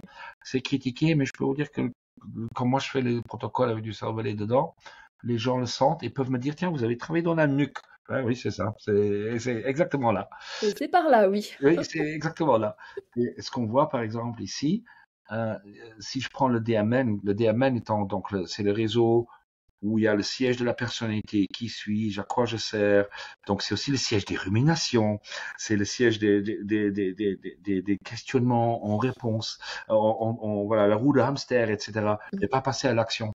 Et si vous prenez, exactement. voilà, et si vous prenez par exemple ce réseau-là, vous voyez que bleu, en fait, les points, c'est les différents modules qui sont dedans, mais quand il y a un trait, il y a une couleur, ça veut dire que c'est dérégulé. Bleu, pas assez ou trop lent. Et si vous regardez bien, là, vous voyez vraiment, c'est les couches, plus on va vers le bas, c'est les couches profondes qui sont plus bleu profond. Ça veut dire que là, on est vraiment dans les couches où vous ne pouvez pas accéder avec votre conscient. Donc là, il y a la thérapie, no way. On est un autre. J'ai aussi appris, avant de faire du neurofeedback, j'ai appris l'EMDR, j'ai appris l'hypnose. L'hypnose, notamment, on travaille avec un état modifié de conscience. Dans le neurofeedback, ce qui est intéressant, moi j'appelle ça, on travaille à la ligne de flottaison. On est comme une torpille, on est à la surface, mais on impacte aussi bien le partie conscient que la partie inconscient. Et on n'a pas besoin de mettre les gens dans un état de conscience modifié comme une hypnose pour atteindre des choses plus basses. Voilà. Mais pour ça, il faut le mesurer. Voilà.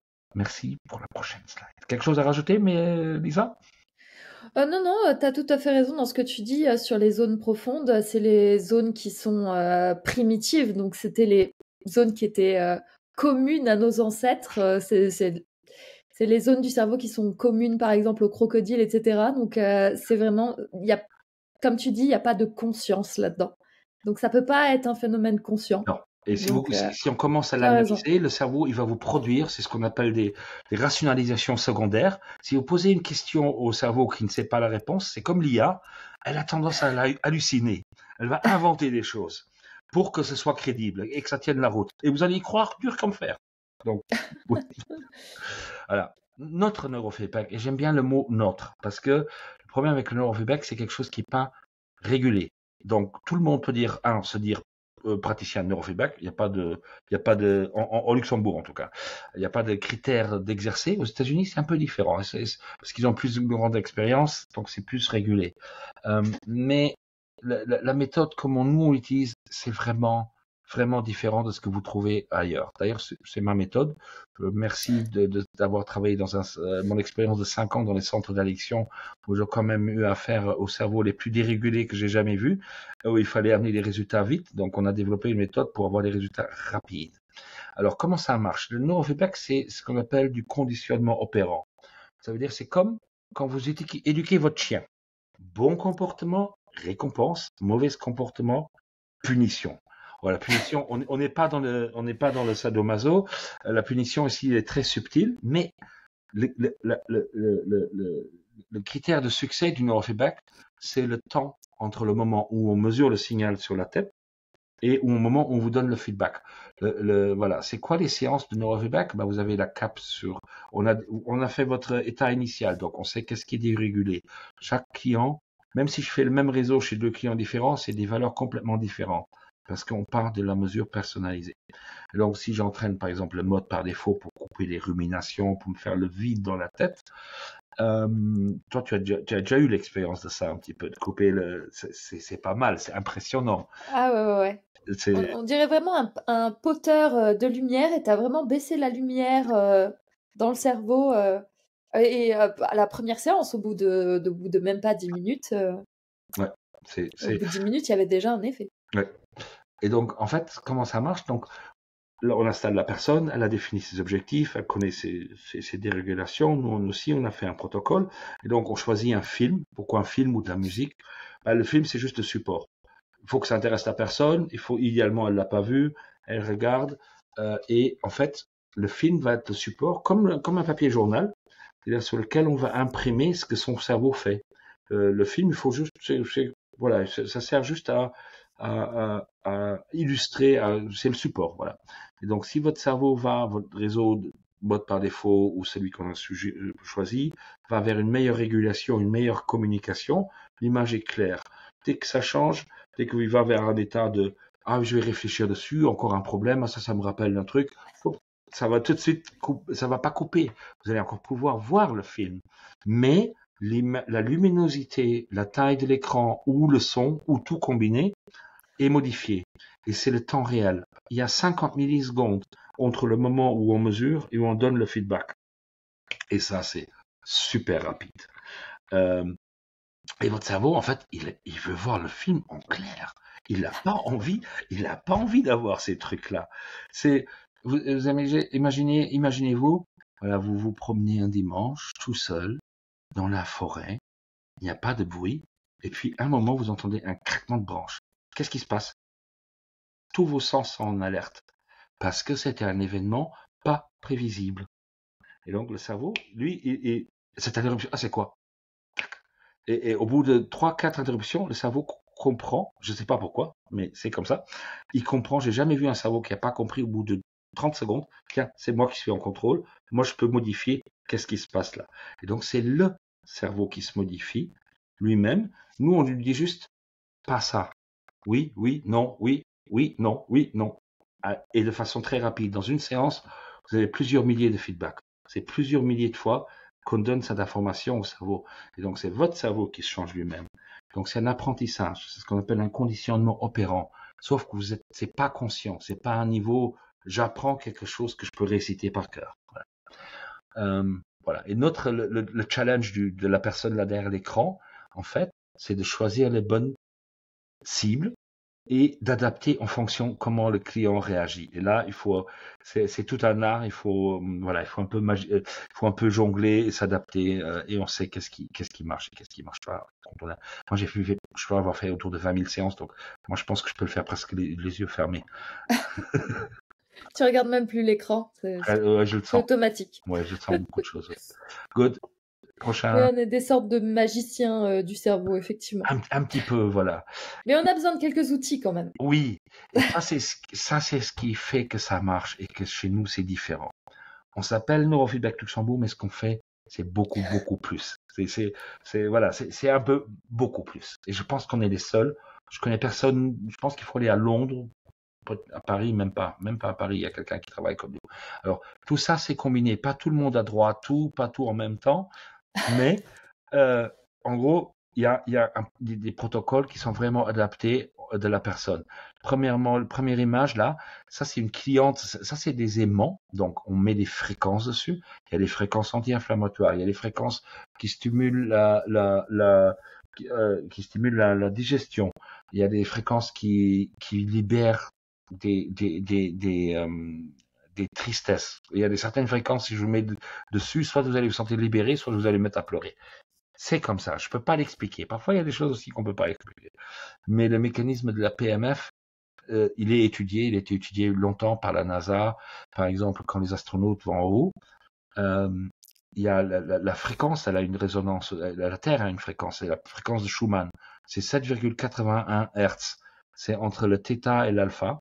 Et les astronautes, quand ils montent en haut dans les capsules, ils doivent implémenter de la PMF dans les capsules, sinon ils ont le mal de terre.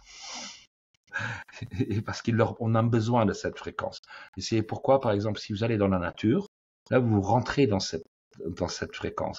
Quand vous mettez les mains dans le jardin, quand vous marchez les pieds nus, ça s'appelle comment ça, il y a des noms pour ça, mais je sais plus comment ça s'appelle.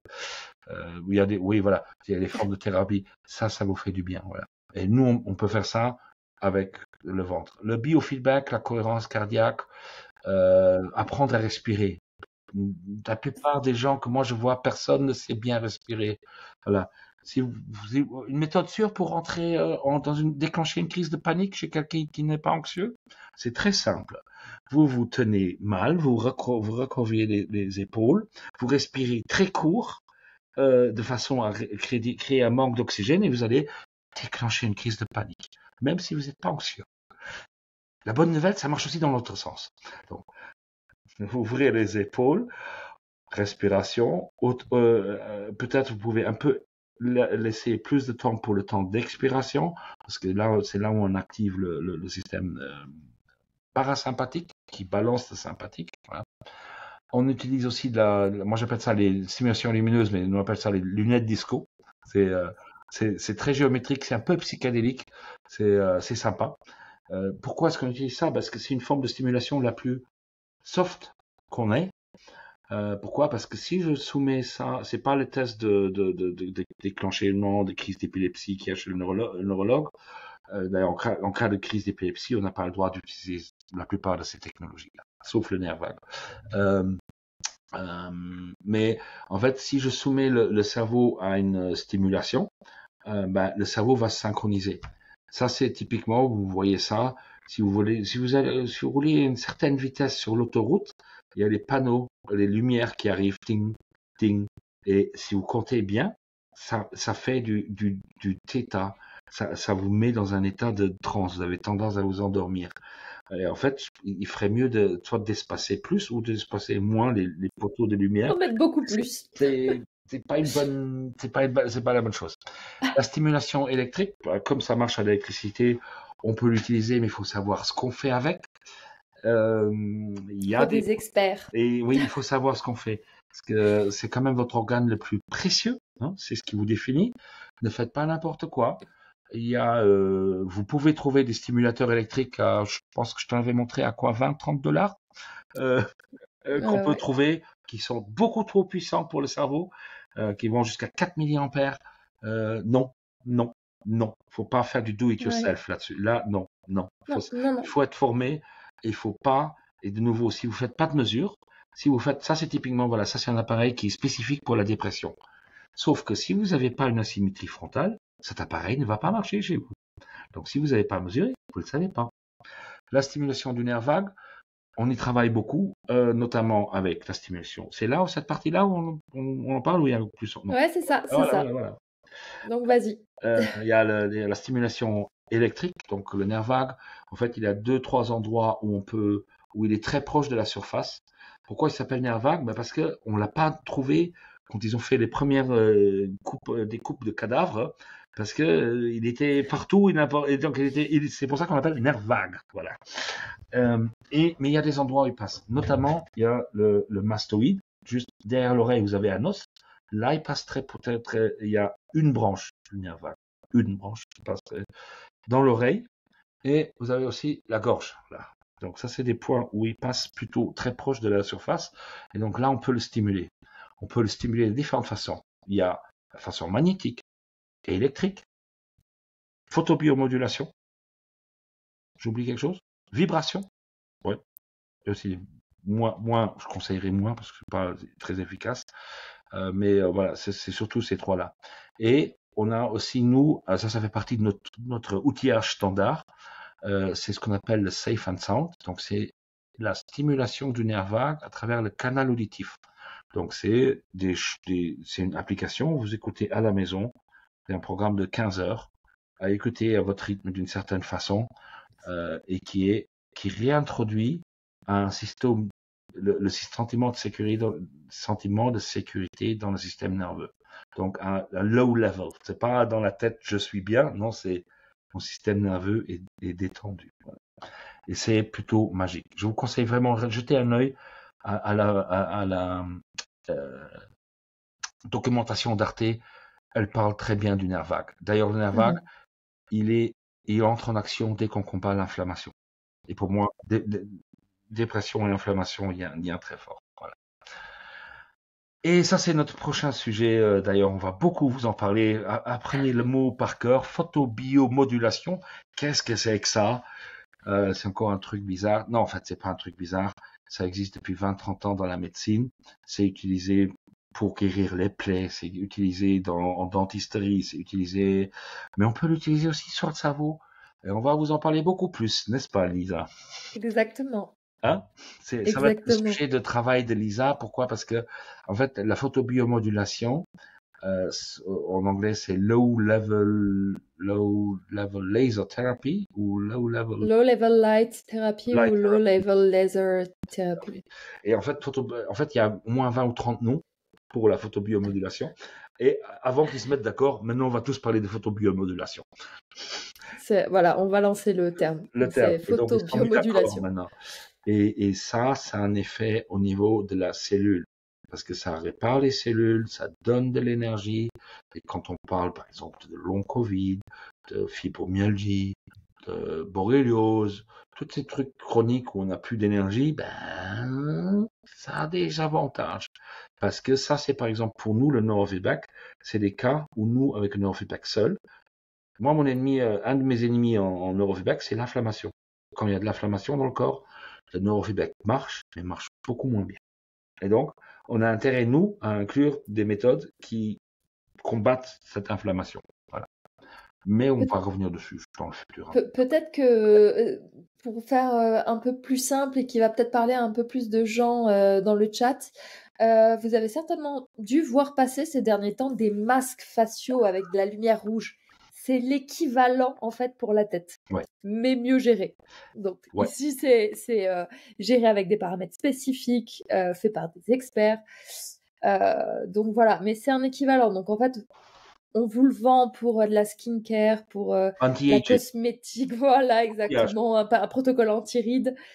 Ça marche. C'est exactement la même chose pour le cerveau. C'est un protocole anti-rides et antioxydant pour le cerveau. Mais c'est pas le même. Ne mettez pas le masque sur la tête. Non, ça marchera pas. Ça marchera pas parce que c'est d'autres longueurs d'onde, d'autres protocoles. Exactement. C'est pas là, voilà. Mais on va revenir dessus. Et donc, en fait, tout ça, c'est nous le combinons.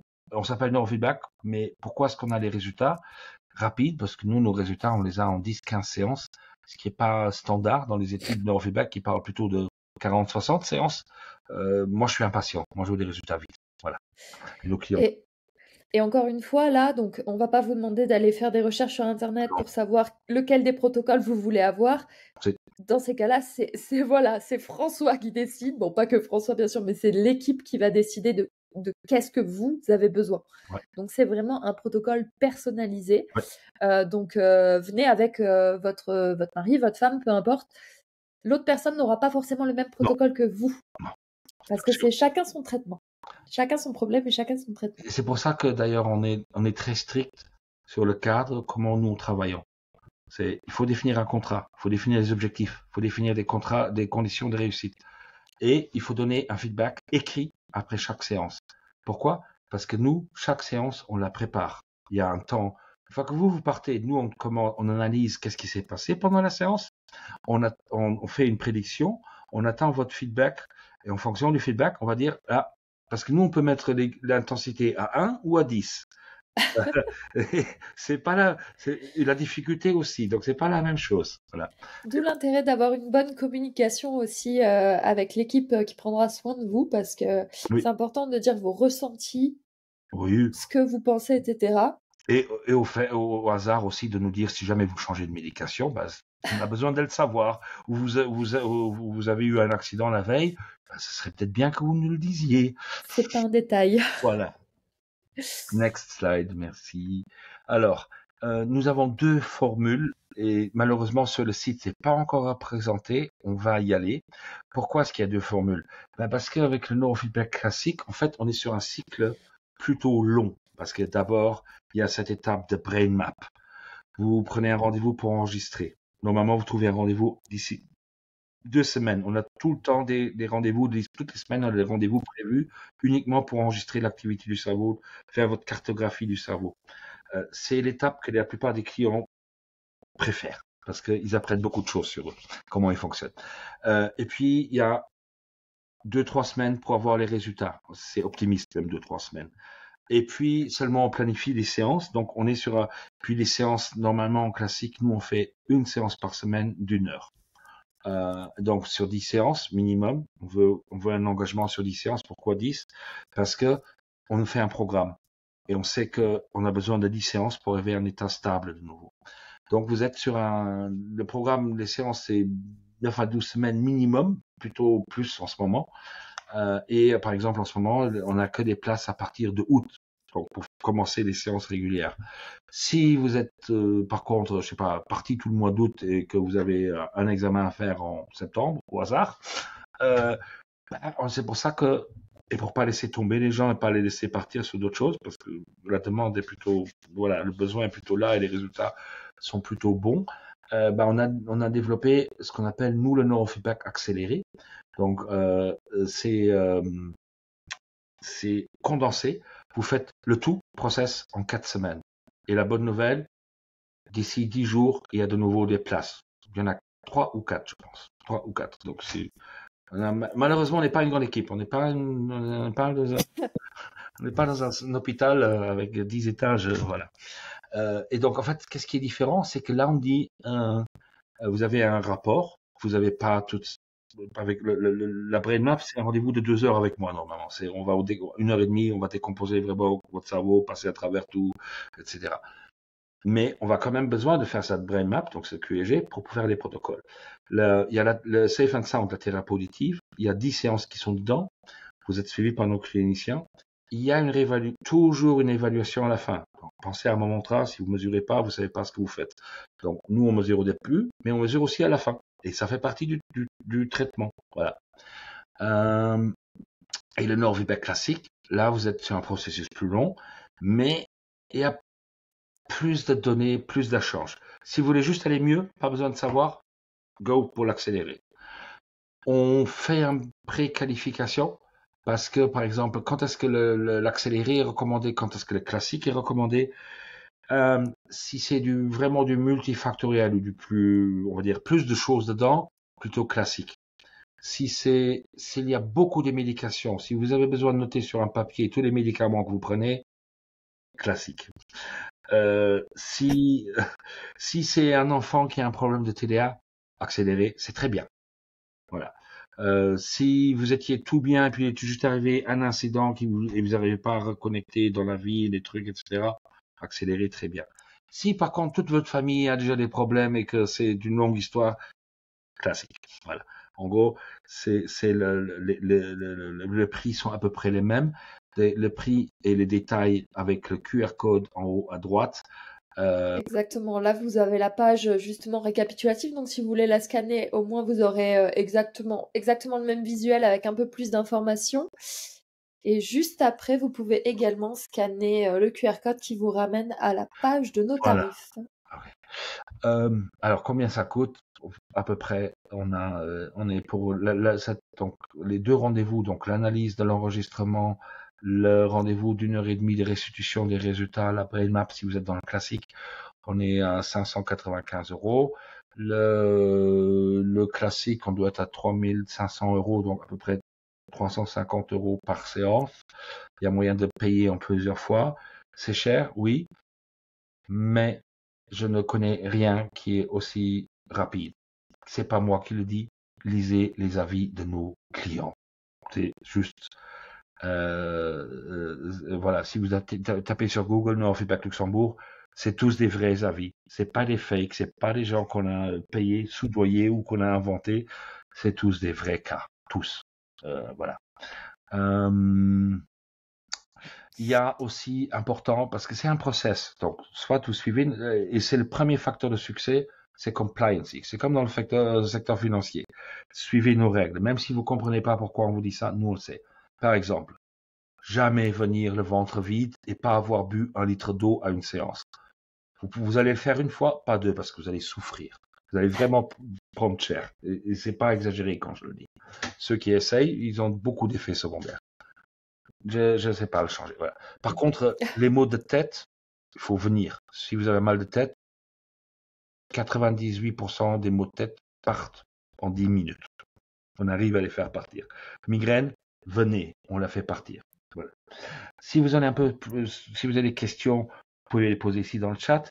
Mais on a fait quand même, Mélanie a fait un très bon travail avec la page FAQ. Voilà. Est-ce que c'est remboursé par la CNS? Nope. Est-ce qu'il faut une prescription? Est-ce qu'il faut un diagnostic? Non, parce qu'on ne travaille pas avec le diagnostic. Nous, on regarde qu'est-ce qui est régulé dans votre cerveau et qui correspond à vos problèmes que vous rapportez. Est-ce qu'il faut venir en tant que touriste parce que je trouve ça sympa? Non. Prenez les vacances, partez en week-end, faites autre chose. Ça sert à rien de venir en touriste. Si vous venez, c'est pas pour essayer. Non, faites autre chose.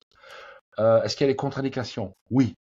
Plaque de métal, trop de médicaments et pas compliant. Oui. Ou pas par exemple parler la langue, pas pouvoir parler avec nous. C'était l'année passée, on avait quelqu'un qui était venu de Serbie où on ne pouvait pas parler. C'était vraiment embêtant. Voilà, c'était vraiment embêtant. Qu'est-ce qu'il y a d'autre? Est-ce qu'il faut arrêter les médicaments? Non. Le problème, c'est que quand vous faites du neurofeedback, tout ce que vous prenez comme substances, y compris les médicaments, vont avoir plus d'effets. C'est très bizarre, mais c'est comme ça. Ça veut dire que si vous prenez la liste des effets secondaires de vos médicaments, peut-être qu'avant de commencer le neurofeedback, la dose était bonne, mais peut-être qu'il faut baisser. C'est pour ça que quand il y a des médicaments, nous on demande, contactez votre médecin, peu importe ce qu'il pense du neurofeedback, dites-lui que peut-être il faut adapter la dose. Voilà. À partir de quel âge? Ça, c'est une bonne question. Moi, le client le plus jeune que j'ai fait, c'était 2 ans et demi, un autisme non-verbal. Mais normalement, on dit à partir de 5-6 ans. Voilà. Non, c'est pas 2 ans, 3 ans. C'est pas ce que je recommande. Voilà, à partir de 5-6 ans. Mais il y a des cas où il n'y a pas de raison d'attendre. En fait, il n'y a pas très rarement des cas de raison d'attendre. Pourquoi? Parce que le cerveau, plus on obtient un jeune, par exemple, entre 5 à 10 ans, corrige-moi si je dis des conneries, mais Lisa, c'est là où le cerveau change le plus. C'est là où il change le plus. Et donc, la tendance des professionnels de santé, c'est souvent, oh oui, non, mais c'est trop tôt pour faire un diagnostic. Mais qu'est-ce que vous attendez? Voilà, non. Ils attendent les 18 ans. Oui, mais... Non. À 18 ans, ils pourront diagnostiquer. Non, pas d'accord. Voilà, il y a des choses, il faut pas... Voilà. Combien de séances sont nécessaires? Je sais pas. La plupart des gens, ils sont bien en 10-15 séances. Voilà. Il y a aussi des cas où ça dure plus. Normalement, il y a des raisons pourquoi. Voilà. Est-ce que c'est dangereux? J'ai jamais eu un cerveau qui était... c'est dangereux si vous savez pas ce que vous faites. Oui, tout à fait. C'est comme un couteau. Vous pouvez l'utiliser pour couper du pain ou pour ouvrir la panse de quelqu'un. C'est à vous de... Voilà. Oui, il faut savoir ce qu'on fait. Voilà. Donc, n'appliquez pas de stimulateur d'une provenance incertaine sur votre tête. Ouais, laissez-nous gérer. Voilà, surtout si ça vient de Chine. Je vous garantis que on a essayé quelques devices commandés de Chine. Non, dangereux. Moi, je dirais carrément. Même la photobiomodulation. Il y avait tellement d'irradiation magnétique du transformateur que l'effet de la PBM était annulé. Donc, non. Ok. Good. Les avis, voilà. Vraiment. Moi, je pense que c'est la meilleure chose à faire. Si vous savez pas si c'est pour vous ou pas pour vous, allez voir. C'est des avis réels. Voilà. Ouais. Il y a plein d'autres sujets sur notre chaîne YouTube. Voilà, notamment ce sujet-ci, la dépression. Je pense que le dernier, on l'a fait en anglais il y a très longtemps. Voilà. Oui, je crois que c'était 2022, le dernier webinaire. Ça remonte, voilà. Je pense que dans le futur, on va réfléchir à faire une autre forme, peut-être des vidéos plus courtes, préenregistrées, et puis se mettre en live pour répondre à des questions. Ou même, on pense à des neurocafés, si ça vous plaît, si ça vous intéresse. envoyez-nous un mail ou faites un commentaire sur YouTube si vous regardez la vidéo plus tard. On se fera un plaisir de vous inviter à un Eurocafé. C'est quoi l'esprit d'un Eurocafé? C'est faire rencontrer les gens dans la vie vraie, réelle, physique, de parler de sujets qui vous intéressent, d'être respectueux, d'essayer des gadgets, parce qu'on a plein de gadgets à faire essayer. On aura plein de choses intéressantes à voir et peut-être apprendre quelque chose. Voilà. Et apprendre à connaître aussi des gens sympas. Parce qu'on a quand même beaucoup de chance d'avoir des clients très très sympas. Voilà. Merci pour votre temps de cerveau disponible. Et ça, c'est pour annoncer notre prochain webinaire. Là, vous le voyez bien déjà. Photobiomodulation. Voilà. On va parler certainement de stroke, donc AVC, commotion cérébrale, Alzheimer. Ouais, je pense qu'on fera un overview Voilà. de toutes les pathologies qui peuvent être traitées avec la du cerveau. photobiomodulation. On va pas faire de l'esthétique. On fait pas. Ah oui, non, fais pas la skincare. Si vous voulez des points skincare, allez chez Paris 8e ou Voilà. chez Sephora. Oui, Mais oui, non, nous, on va traiter le cerveau, ce sera déjà bien. Mais ça, on n'est pas contre, hein, ça marche, hein, la photobio. Je pense qu'il vaut mieux mettre un masque de photobiomodulation qu'une crème avec Oui. des trucs douteux, quoi. Voilà. Voilà, on fera un petit peu de biologie pour le prochain webinaire. Ouais. Voilà. Regardez un écran, Xavier, n'est-ce pas une forme d'hypnose? Oui, c'est surtout de la distraction, une fuite. Ça dépend. Ça peut aussi être une addiction. Ça peut aussi être une forme d'apprentissage. Ça dépend. Ça dépend de ce que tu regardes, dans quelles conditions, combien de temps. Voilà. C'est setting and dose. C'est comme avec les substances. Même chose. Voilà. Merci beaucoup. Le dernier mot de la fin, Lisa? Eh ben, merci à tous pour ma première dans le webinaire de neurofeedback. Et puis, ce sera pas la dernière, hein, je suppose. Donc, je serai déjà là pour la photobiomodulation. Une chose est sûre. Et puis, donc, merci à tous pour votre temps. J'espère que vous avez passé un bon moment. J'espère que vous avez appris quelque chose. J'espère que c'était utile. Et surtout, n'hésitez pas, si vous regardez la vidéo en différé sur YouTube, posez des questions, on y répond. Peut-être pas le jour même, on n'est pas plus réactif que ça. Voilà. Merci. Merci à tous. Bonne soirée. À bientôt.